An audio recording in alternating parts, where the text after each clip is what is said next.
Hello. Hello. And we're live. Hello, everybody. Welcome to another episode of Comic Shop Talk Live, brought to you by Black Cat Comics in Rock and Milpitas, your one-stop shop for all things superhero. Shop online at black-cat-comics.com. We're keeping you connected to the comic book community. I'm Mark. I'm Francie. And we've got a fun show for you as usual. Going to talk a little bit about new this week comics. Going to talk some big time comics rolling out this week. Maybe a couple of comics next week. Going to talk some old comics. But we always like to start the show with a little comic shop news. Comic shop news. Not too much exploding in the world of comics, but want to throw it out there. We're going to be back open to the public, letting folks roll on in here in a couple of weeks, probably Wednesday, May 12th. You'll be able to book an in-store appointment, just like your curbside or your virtual appointment. So we're looking forward to that. That's a lot of fun. Talking up Kazi's Classics. Next week's another episode of Kazi's Classics. Got some real gems. Some awesome books to talk about. Free comic book day, free comic book weekend, as we're going to be calling it around here. Going to be doing that Saturday and Sunday, the first weekend of August. That's right. Keep going. That's not the right date, but keep going. I didn't say a date. I just said Saturday and Sunday in August. The first weekend in August. Oh, well, maybe that's not right. But anyway, that's not right. It is August, maybe. But anyway, it's going to be that Saturday and Sunday. So some events getting on the calendar, some things to look forward to, more than just the usual Wednesday comics, and that's a lot of fun. There's talk of our local toy show coming back this summer, Woo-hoo! Though I think that's probably going to be more December. Talk of East Bay Comic-Con. August 14th and 15th. August 14th and 15th, free comic book weekend. We'll be doing that Saturday, that Sunday. That's fun. So like I say, it's fun to have some events back on the calendar, some things to look forward to, fun to have a future. It doesn't seem like we've had a future for about a year and a half. There's just been like maybe tomorrow, maybe next week, maybe never. Maybe we're all going to die. But now we have things to look forward to, and that's fun. Yeah. Other comic shop news, at least things we're talking about. Falcon and Winter Soldier wrapped up. Man. Just as awesome as it started. Love some Falcon and Winter Soldier. Looking forward to Loki on June 11th. Disney Plus, God bless you. You're everything. You've brought comics to TV, and I think that's really fun. I felt like, without any spoilers, I felt like, especially in that last episode, it felt like watching a comic book. It felt like watching a live comic book, and that was fun. Can I mention one criticism? Sure. I love Falcon and Winter Soldier. However, the whole main plot, which is the terrorist plot stuff, there's too many plot holes in it. It was really distracting. But I love Bucky and Sam's interaction. I love everything Sam, love everything Bucky, everything amazing. But like the whole terrorist thing, I was like, the connection to the bad guy was a little loosey-goosey. I wasn't following that entirely, but it was a lot of fun. All the cameos of everybody that showed up was great. Awesome sauce. But, good stuff. I'm looking forward to Loki. Though I still think at the end of the day, WandaVision might have still been the best of the bunch, but I'm a little biased. You are. So that's a little bit of comic shop news. That's what we're talking about here around the shop. Yep. Want to know what you're talking about, what you're thinking about. It's an interactive program, so we want to know what you're reading, what you're looking forward to reading. What's at the top of your stack this week? What's at the top of your stack this week for you? Well, what's interesting? I pulled out my top books for the week, and there's a theme here I've noticed. So 3 out of my 4 books that I'm going to talk about today are single issue one-shots. So I think it's a wonderful idea that more publishers need to get in on that. Storytellers. Let's start with this one. Storytellers by Arcana, Jim Henson Storytellers. I talk about it every time it comes out. I love this book to death.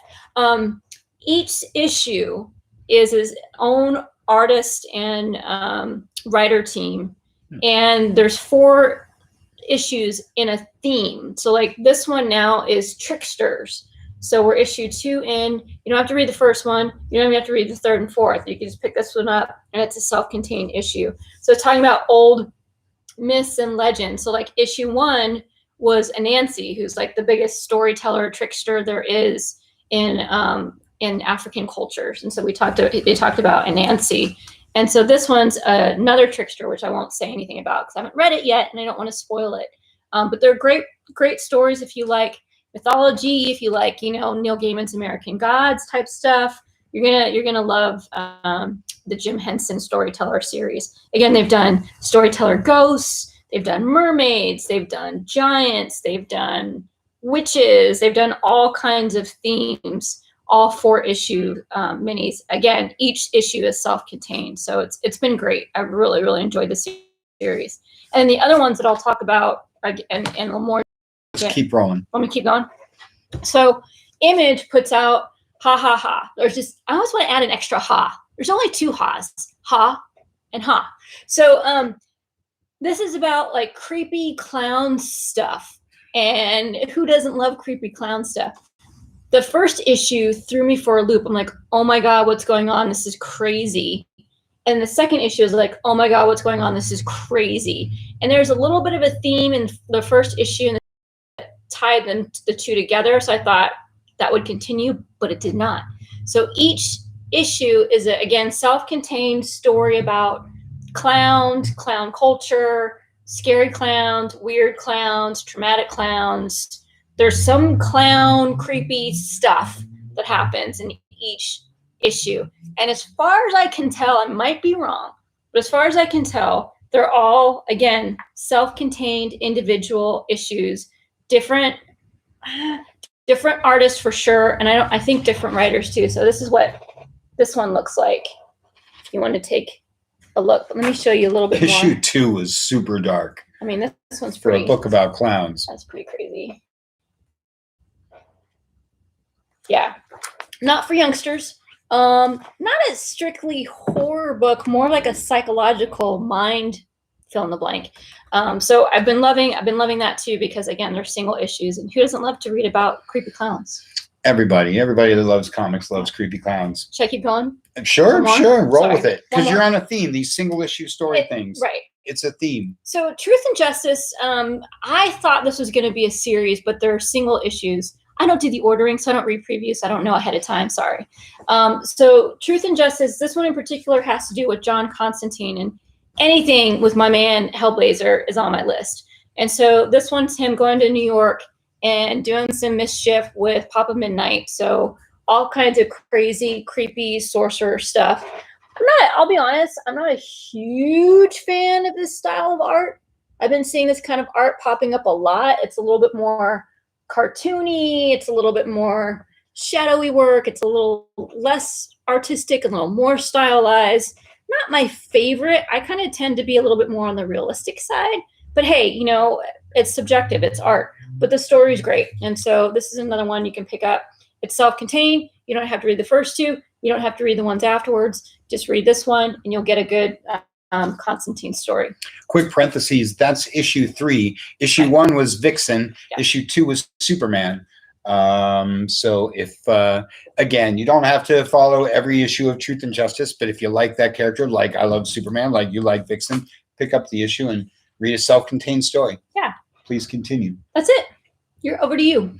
As I always like to piggyback on your bits, I love self-contained stories as well. Back in the day, that used to be the main thing. Almost every issue of every comic was relatively self-contained, and maybe you got a cliffhanger and it ended in the second issue, but that's kind of how things always were. Stan used to say every comic is someone's first comic, with the implication that it was sort of the writer, the comic's responsibility to make the single issue worth it, to have it, even if it's part of a bigger thing, it still has a beginning, a middle, and an end that is satisfying in its own story. And I like stuff like that. Yeah. So top of my stack this week is Nightwing number 79. Ooh. And it should be on the top of your stack this week too. as of number 78. This book has been really good for a long, long time. Again, this is number 79. I really started pitching it back at number 50 a few jump-in points ago because I thought it was a book that everybody should be reading, not just the Bat fans and the DC fans. And then a bunch of stuff has happened, as always happens in comics. Number 78 was the most recent jump-in point. This is 79. Nightwing is just one of the best characters in comics. He's one of everybody's. Any longtime DC fan is a huge fan of Nightwing. Most longtime comic fans are big fans of Nightwing. The mullet. Bring back the mullet. He's just one of those characters that everybody kind of relates to. And they're doing a really great job with the book right now. So why should you be reading this one? So at number 78 was the first issue after all of this stuff that has been going on in the Bat books. And I don't want to spoil anything. Go ahead. But, well, basically, Alfred's dead and Bruce Wayne is broke. And the Joker took all his money. That's not a spoiler. That's been out for like months. Well, yeah, but just to say. There are a couple of huge story points that are going on right now. Well, as it turns out, Alfred had a ton of cash that he's been stashed away because he's kind of a Wayne. And so he inherited his own fortune when the Waynes passed, and he never really said anything about it. Now that he's passed, he left all the money to Dick Grayson. Why? Because Bruce is a jerk. That's just me. That's not Alfred's thing. But anyway, so that's just one very small sort of contingent, big change in the life of Nightwing and Dick Grayson. I have a theory. It's probably because he never assumed that Bruce would be needing the money. And Dick is perpetually kind of poor, even though he's still under the wing. Oh, look at that. Of Bruce. He probably wouldn't take his money. True. I think there's a few things there. One, Alfred would expect Bruce to die. Let's be honest. Yeah. Bruce is not going to live long enough to inherit, or to live to inherit Alfred's money. And yeah, it doesn't need the money anyway. More specifically and less snarkily, I think Dick Grayson is Alfred's kid. Yeah. He's Bruce Wayne's ward, but Bruce was never his father. Alfred raised him, really, fed him, helped him with his homework, did all that stuff that fathers do. So anyway, again, just a small part of what's going on in the book. But what I've always enjoyed about Nightwing is when it's really, really good, like it is right now, it's a perfect mix of what Bat books should be. A little bit detective, a little bit crime noir, a little bit superhero with a cool villain doing their thing in the background. And then, some side characters, some personality issues going on. The reason people like Nightwing is he's the nice Batman. He's the Batman that people like. You see a lot of his interaction with Barbara in this book, different things. So he's more human. He's human. And really, he's a lot more humanized than most DC characters, frankly, because DC is kind of always based on the iconic. That's not a knock. It's just an aspect that the main characters are very iconic. Superman, Batman, Wonder Woman. I have a thought. Yes. He's like Peter Parker in the DC universe. He's totally the Peter Parker of the DCU. So anyway, if you've been away from Nightwing for a while, pick up number 78, pick up this week's number 79. If you are following Nightwing, you already know what I'm talking about. If you're not reading any DC book at all, Nightwing is very accessible, very easy, very fun, doesn't cross over into anything. It's just a great read. So I have a question. Who's he going out with now? Is it still Babs, or has he got, who else is... Dick gets around. Dick gets around. I was going to say, he's never really had a steady girlfriend. I want him to be with Babs forever. That's true, but a lot of people want him to be with Starfire forever. Pass. Well, if you're a Teen Titans fan, I was going to say, it's a generational thing. That's how that goes. Yeah. There's a rather non-spoiler action-packed page. That is some good art. Again, it's just a sort of really great superhero book. Action, intrigue, good stories, good art. I like the whole trapeze thing going on in the cover. Yeah, with a little Batgirl right there. But you'd think if you were Dick Grayson, you wouldn't like trapezes. But anyway, Nightwing, great story, great book. I've been selling. People are obviously catching on because 78 has sold out and gone to reprint. Reprint for 78 will be out next week. So grab the first prints off the site while you can. Do you want to grab the hottest book of the week? Sure, let's do that. While he gets that, I will talk about this one. I don't think I can pronounce it. Kojakuru. Kojakuru. Sure. I'll just say The Skinner. So if you love Mike Mignola, if you love anything Hellboy, the Witches stuff, Witcher,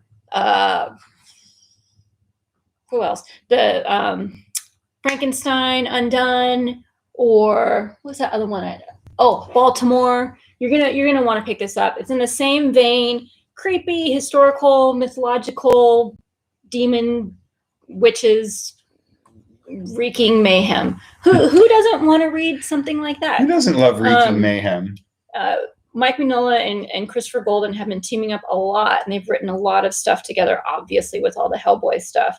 And this art is done by, I forgot, Peter Bergting. And I'll show you a couple of that realism art you were talking about. I like this stuff. Mm-hmm. That's a little too graphic to show to all ages. So let me pan to. Can't show that. Can't show that. Can't show that. Yeah, that's just nothing but there's blood, action, gore, decapitations right and left. So I can't show anything but the cover. So if intense violence is your thing, then there's the cover. Maybe this first one I can show. Some creepy witches. There you go. Hi, Julie. Thanks for joining us. What's up, Julie? Yes, anything Mike Mignola. That's well, and a little like what I was saying about Nightwing. One thing I always say about Mignola's stuff is that genre fusion. He does a perfect mix of like you say, sort of historical fiction, fantasy, crime noir, horror, a little bit of everything. And so whatever kind of fiction you like to read, it's peppered into your Mike Mignola stories. Not made for kids, these books. Okay, so who got their Batman Fortnite 0 point? Who got their Batman Fortnite 0 point Don't break issue? Down our doors trying to come in and grab it out of his hand. Don't call me right now asking how much I want for this. This is not for sale. But yes, I hope you got your copy. I hope you didn't pay like $20, $50. We moved all ours at cover price, as one should, cool. On release date. Never pay over cover price on release date. If it's not a variant. Because TJM, good. I'm glad you got it. I don't know, just because you shouldn't have to. You shouldn't have to pay over cover price on release date. Yes, books go fast. Yes, books are hot, blah, blah, blah. But I hope that you didn't have to do that. And of course, it's also a little chime when books like this come out. I like to encourage people to pre-order, get things on your subscription form so you don't have to worry about it. Create a subscription, put on the list, then you won't have to worry about it. My phone is ringing like crazy. I'm a little surprised we've sat here for 18 minutes and not had the phone ring about it. But anywho, what was the call you got today? Do you guys have Fortnite Harley Quinn? They don't even know what they're asking for. There's always desperation. There's always a sort of degradation of things, like Bennett, the day before, everybody's calling me, trying to work the angle, and I'm like, no, it doesn't go on sale till tomorrow. What? Are you gonna get me more? That day, there's the despair because you're the 25th place they've called and you don't have one either, and they're trying not to cry on the phone. Or it's the parent. Right? I get a lot of that. Because the kid told them 6 months ago to get the book, and now it's the day and they don't have the book. So Homer's calling everywhere trying to get the book, offering me things. No. Do you guys have that stupid Batman thing? So funny. And then now I'm getting the calls of people who don't even know what comic books are. Do you have that Fortnite thing? I need it. So anywho, I hope you got the latest and greatest thing. And there will be a reprint. I'm pretty sure the reprint will have game codes as well. So if you're in it for the game code and you didn't get a copy, look out for you probably already are too late for the second print, to be honest. The third print is getting offered now. So anyway, if you're in it for the game code, you will be able to get a copy with the code. If you're in it for the first print, well, I don't know what to tell you, but except they're probably going for good money. But anywho. But if you want the future ones, add it to your subscription list, call your local shop if it's not us and say, hey, put me down for it. And hopefully they're cool and won't charge you an arm and a leg. So Batman 4, just wanted to show you because this is the big book of the week. Everybody's talking about it. Always like to show off the thing everybody's talking about. So that's it. Batman Fortnite. There it is. That's the B cover. There it is. The especially cool $1 more B cover. These are not for sale right now. With that Care Bear thing. Maybe one of you Fortnite people can explain to me the sadistic Care Bear thing going on there. But anywho, Batman Fortnite 0 Point. There you go. If you didn't see it, now you know what it looks like. If you're like me and you don't have any idea why everybody's so nuts about this, well, I'm right there with you, and we'll move on. I love things when they cross over, not just even genres, but different mediums, you know, getting game people into comics, getting comics into game people, because we're all the same people. But sometimes we stay in our lane a little too much. So I'm all for it. If it brings more people, gamers, into reading comics, awesome. If it brings more comic readers into Fortnite, awesome. Win-win for everybody. Totally agree with that. One thing I really, really love about all this, and again, I fully admit to not being a gamer because I read too many comics and I watch too many cartoons. Have time. But and we're too old. One thing I love about it is the same thing that I loved about the animation explosion of the 90s and early 2000s, things like Justice League Unlimited and different things, is that it's introducing the masses, not just the kids, but everybody, to some of the really awesome characters. Everybody knows Batman, everybody knows Superman, everybody knows Spider-Man, everybody knows main characters. But when they do these games, then people get to know those B characters, C characters, D characters. The one I always go to is the Question. When they did Justice League Unlimited, there was a real emphasis on the Question. And I would have little kids coming into my store saying, do you have anything with the Question? The Question's really cool.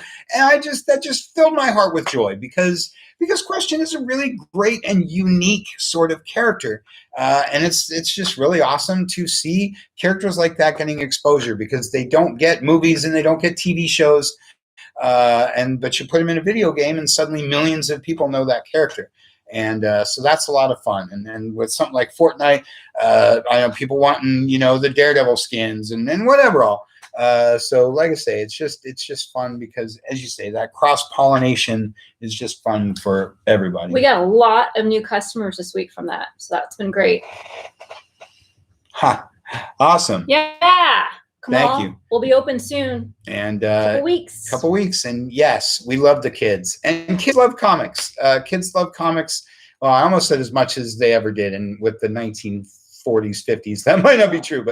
But kids do love comics, read comics. And there really are more comics for kids now than there have been for a long time. Total side note. The move from Marvel Comics from Diamond Distributors to Penguin Random House. How does this affect you?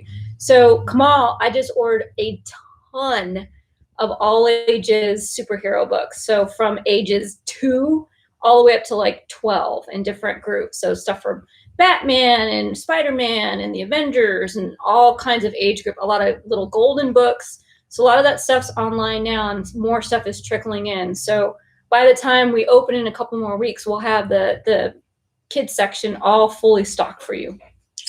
Good fun. It's great.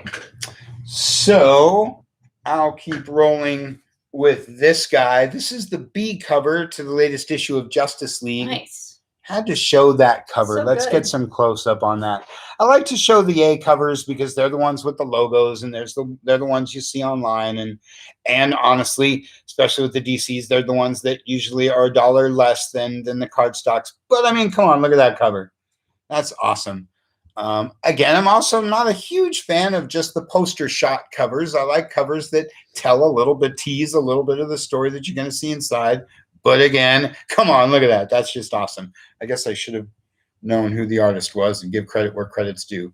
Says Marquez, but that might not be the guy. But anyway, so behind this beautiful cover is the second issue of Brian Michael Bendis's run of Justice League. And as I always say, I know Brian Michael Bendis. People love him and people don't love him. I'm a big Bendis fan. Great. And another thing I say all the time about Bendis and about a lot of things is that the things people love and the things people hate are almost always the same thing. And that's just how it goes in comics. Oh, I love the new uniform. Oh, I hated the new uniform. Then I turned the page and saw that car and I was like, yeah. I turned the page and I saw that car and I was like, what? And that's just how it goes. Yeah, we're like that. And so there are the people who say, I can't stand Bendis. He just talks and talks and talks. And then there's people like me that say, I love Bendis because he writes great dialogue and he writes individual characters and characterization. So if you don't have any idea what I'm talking about, pick up Justice League. And even if you are one of those critics of Bendis, pick up Justice League, because much like his Avengers run, if your criticism is that his characters talk too much, and I'll grant you, Daredevil might have been a little wordy, he's really great in these team setups because, again, he gives each character their time and each character their own voice. One thing that drives me nuts is when you're reading a team book and everybody is Superman, or you're reading a team book and everybody is Captain America. No, Hawkman is Hawkman and Superman is Superman, and they don't talk the same way. Yeah, important point. And then, like I say, great writers give each character their time, each character their voice, and each character a reason for being there. And in a book like Justice League, that's tough. How do you give a guy like Green Arrow some space in the same story, with Darkseid? But anyway, Bendis does it because he's great. Some interior art. Always got his little spin. Tom Taylor did a great job doing that with Deceased. So all of his Deceased series, each of the characters were distinctly unique. And I love that about his writing. I don't know. Did you guys read Standardized Batman, Tom Taylor's The Detective last week? If so, or 2 weeks ago? If so, what'd you guys think? Thumbs up, thumbs down, sideways? Haven't read it yet? I like the story. I like anything Tom Taylor. The art for it was a little wonky. But fun book, Justice League, a little like Nightwing. If you've been away for a while, what did I say? This is 60. 59 is your jump-in point. This is the second issue of the Bendis run. All of the DC books right now have really good jump-in points with all the new, and since the Infinite Frontier thing. It's a good time to come back to a lot of different DC stuff. Is there any talk about Bendis teaming up with Alex Maleev to do some DC stuff? I'm so glad you said that. It was almost as if you read the solicitation that I saw today to take my segue from Justice League. Those of you who know that one of the greatest team-ups in modern comics is Brian Michael Bendis and Alex Maleev. Yes. From Daredevil and Spider-Woman.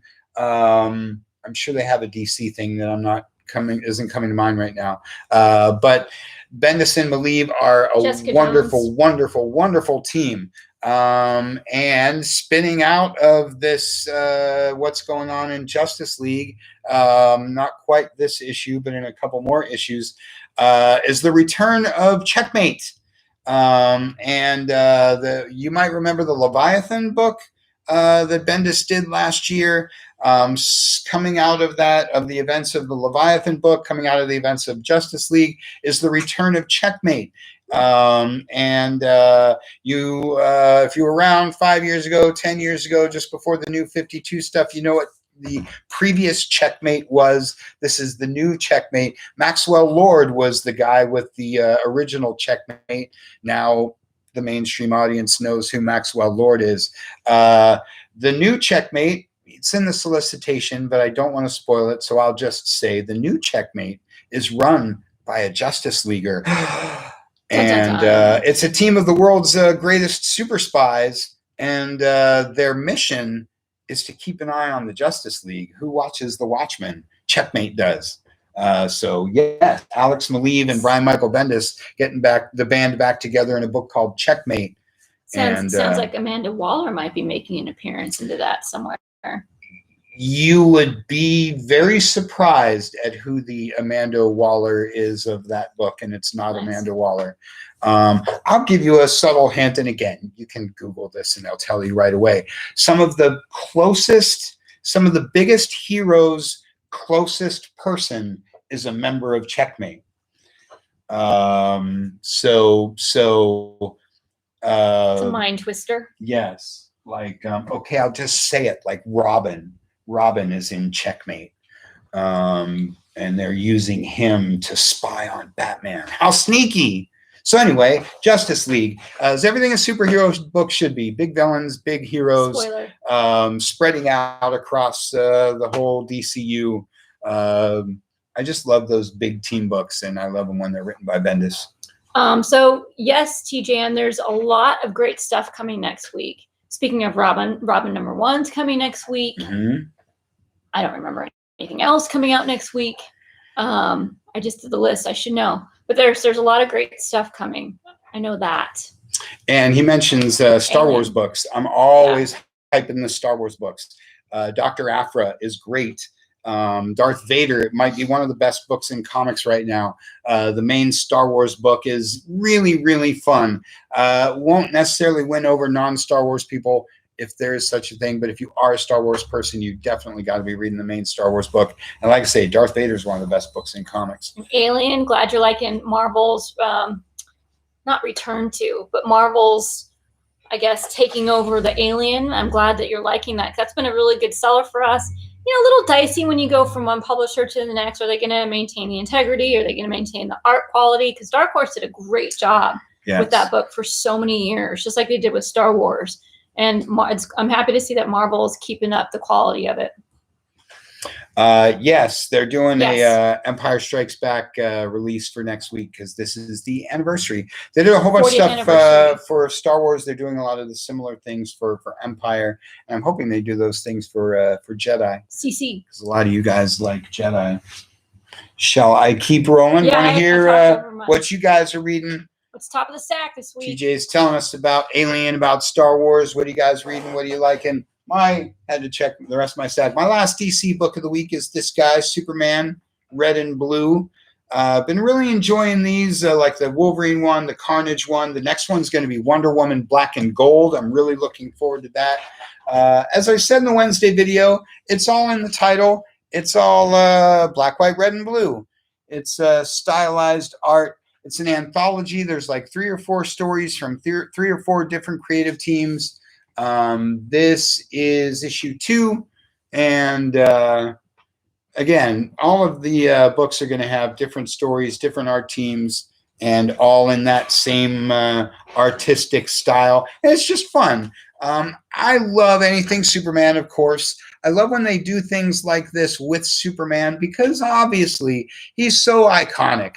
That you can just do just about anything and keep it simple and still have it be a whole lot of fun. And you can do, you know, those tug at your heartstrings stories. You can have them fight robots in outer space. And that's what they're doing with this book. It's a little bit of bank robbers. It's a little bit of Lex Luthor. It's a little bit of, you know, like I say, those tug at your heartstrings stories about little girls. Okay, so since that sounds creepy, now I have to show you the picture of, here's a story about Superman and kids. There you go, because Superman and kids is fun. So it's like Batman, black and white. It's just different short stories, anthologies. But I'm glad you like this cover, TJ. I'm just going to hold up this other variant cover and ask the question, what the hell? What is that? Why or what is that? What? I don't know what happened there. He's got no nose. His like face is smashed in. But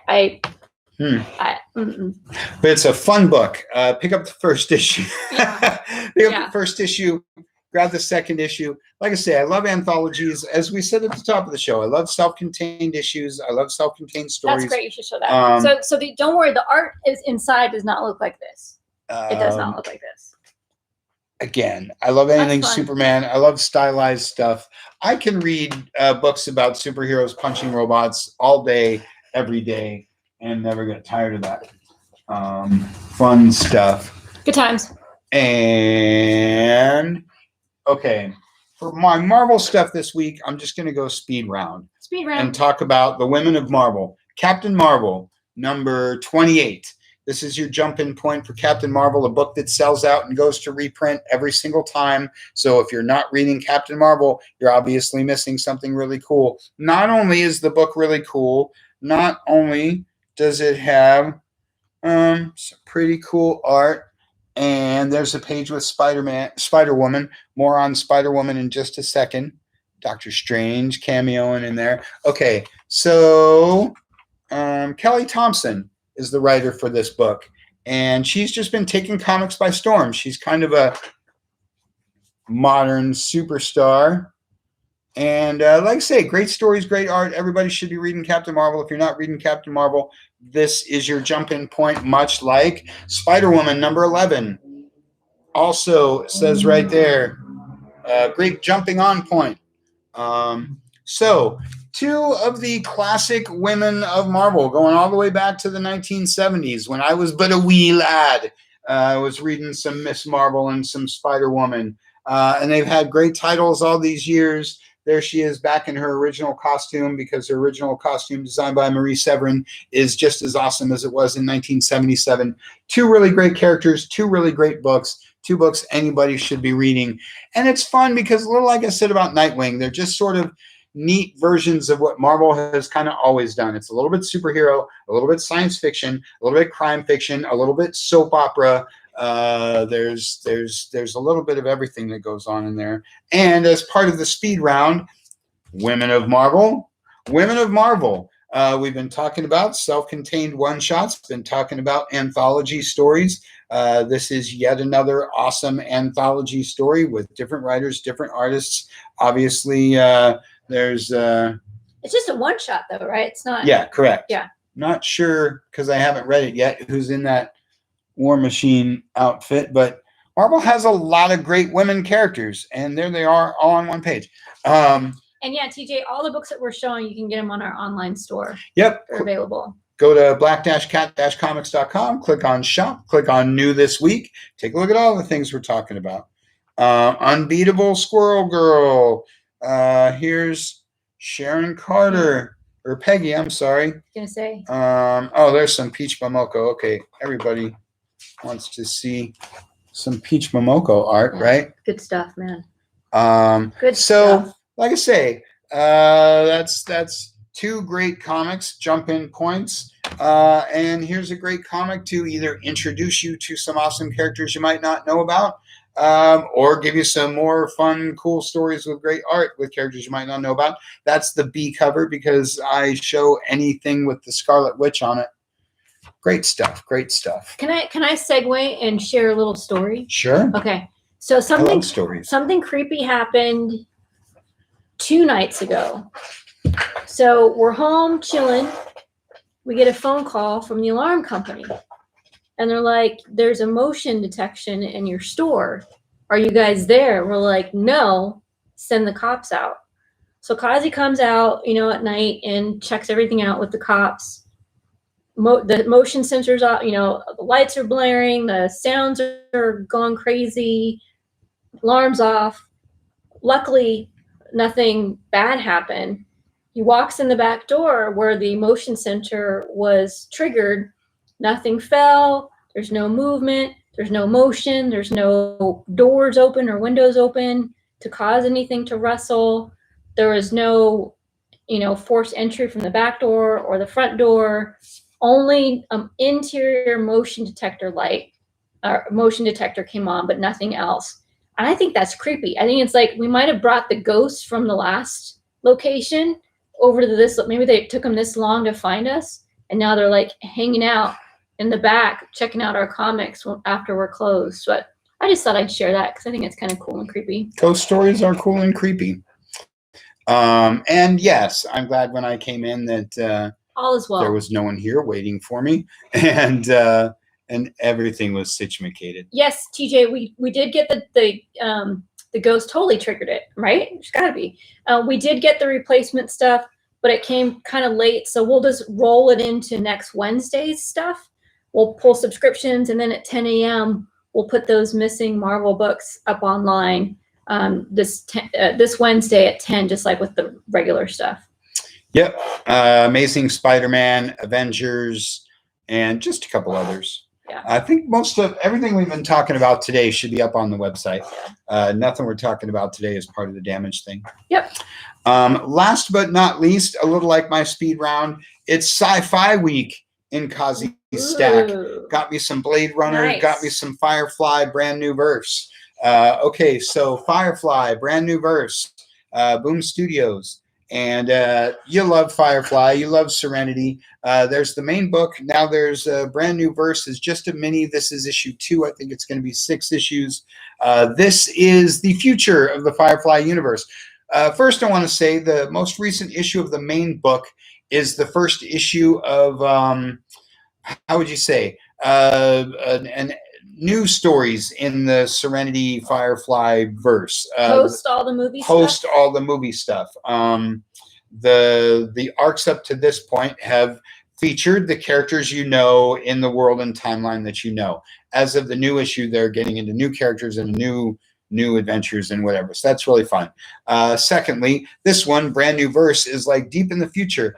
Again, 20-year-old spoiler. So the book is basically about Wash and Zoe's daughter. She's flying the ship now, and she has her own crew, and she's having adventures. Brad. So, I mean, that's just really cool. Is Joss tied into this at all? He doesn't write them. It doesn't say like Joss Whedon's anything, so I don't know that he has too much to do with the production of the stuff. But let me show you a little bit of the art. Let's see the art. I really liked the. Oh, that's a lot better than the other series. Yeah, frankly, I'm not real crazy about the art in the main book. Show that other page. This one, yeah, that looks good. I'm not too crazy about the art in the main book, but I like the art in this book quite a bit. You know, I gotta say, art can be really distracting to the story if it's really bad. It's hard to get past it if you can't tell. Is that a nose? What's happening with his face? As you said earlier, comic art is hugely subjective. Yeah. You and I debate John Romita all the time because you're wrong, and you and I debate different things.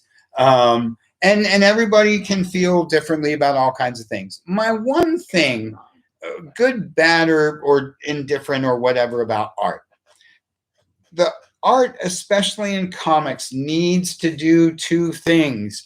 It needs to bring you into a world, correct, and it needs to keep you there. Correct. And so, you know, I read books with art that isn't necessarily my favorite kind of style, but that art suits the book, or it suits the story, or it suits the character. Yes. It suits the world that book exists in, and so it works. Even though I don't love the art, I can enjoy it because it works in that capacity. Yes. And sometimes there's the opposite. It's just sometimes really good art, but it doesn't suit what you're reading. It's really good art, but this is a horror book and this art isn't scary. Or it's really good art, but this is a sci-fi book and this art doesn't feel very sci-fi. And so, like I say, whether it's good or bad, I think it can still serve the story, and as long as you're brought into that world and it keeps you in that world. But like you say, but if it's just bad. Well, if it's so bad that you're distracted by the story because you're like, what am I looking at? Then that's not a good match. Then that's taking you out of the world. It's taking you out of the story. Experience. When I'm going, I'm not going to say any names, but there have been artists over there. I'm not sure like, what I'm looking at. What is this? And if I'm thinking too much about what I'm looking at, then am I enjoying the story? No. So obviously it's a visual medium, and art is hugely important. And so Red Hulk art is awesome, and the figures and Captain America, my 2 favorites. Good, yeah. Yep. Cap is drawn by Kubert right now, Andy Kubert, so you can't really go Andy. One of the two. One of the two. Okay. Oh, that's great art. So yes, bringing me to Blade Runner. That's big. Okay. Again, I say in every video ever that I love sci-fi stuff. I love dark, pulpy sci-fi stuff, as most of us do. Most comic fans are sci-fi and or horror people. We're genre people. We all love Blade Runner. We all love Harrison Ford. So Titan has been doing, they have two comics. There's Blade Runner 2029 and there's Blade Runner Origins. And they did Blade Runner 2019 because the original movie takes place in 2019. And I loved that because it was, again, that world. It was the world of Blade Runner. It was the world you remembered in the movie, and the art kind of sucked you into that. But it was a new character. It wasn't your Harrison Ford guy. It was a new character in this world. Well, then they jumped ahead 10 years. Now it's Blade Runner 2029. And again, new characters, but in this same world, in this same thing that we all know and love. Now here's Blade Runner Origins, which takes us back, and we see how all of this came to be in the first place. Really, really fun. And so, like I say, if you love Blade Runner, or if you just love sci-fi, or if you just love cool stories with cool art, I mean, come on, that's some cool art. It's good art. So and it should. I mean, it's such a classic movie, such a classic tale that it needs to be of that same quality and caliber of the movie.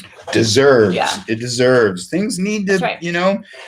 Much like Marvel's doing with Alien, and how what Dark Horse always did with Alien and Predator and RoboCop and all that kind of stuff. You got to, you know, satisfy those fans, because a little like what you said earlier, one thing that Dark Horse always understood, that frankly I think Marvel kind of has taken for granted all the way back to the 70s, is Dark Horse knew they were bringing non-comic people to comics. Dark Horse knew it wasn't comic book people buying Predator stuff, even though it was. What they really wanted to do was bring those Predator movie people into comics. And you're not going to do that with crappy art. You're not going to do that with bad stories. But, you know, if you're a Blade Runner movie person and a friend of yours says, you know, hey, there's a Blade Runner comic book, and that person might say, well, yeah, but I don't really read comics. But then that person say, yeah, but you should read this one. And they'd be like, wow, that's really cool. Really good. And now that Blade Runner fan is reading Blade Runner comics, and that's how it's supposed to work. Yep. Whereas, like I say, I think Marvel's, I don't mean it as a knock, because you know I love Marvel, but their thing was always like, well, we're Marvel, so all the X-Men people will now read Godzilla because it's a Marvel comic. And they were kind of true, but I don't know that it really brought Godzilla people into comics. I don't know that when they did, you know, the Micronauts comics, sure, the Marvel people read it, but did it bring Micronauts toy people into comics? I don't know. But this stuff would definitely do that. Firefly from Boom, Blade Runner from Titan, good stuff. And there's the 13th Dimension book, Girls from the 13th Dimension from Aftershock, that came out this week too. I haven't read it, but it looks really good. So it's not on my stack, but it should be. Yeah, that's it. Good stuff. So that's our stacks. As we wrap it up, what's at the top of your stack? What are you looking forward to reading? What did you read this week? What are you looking forward to reading next week?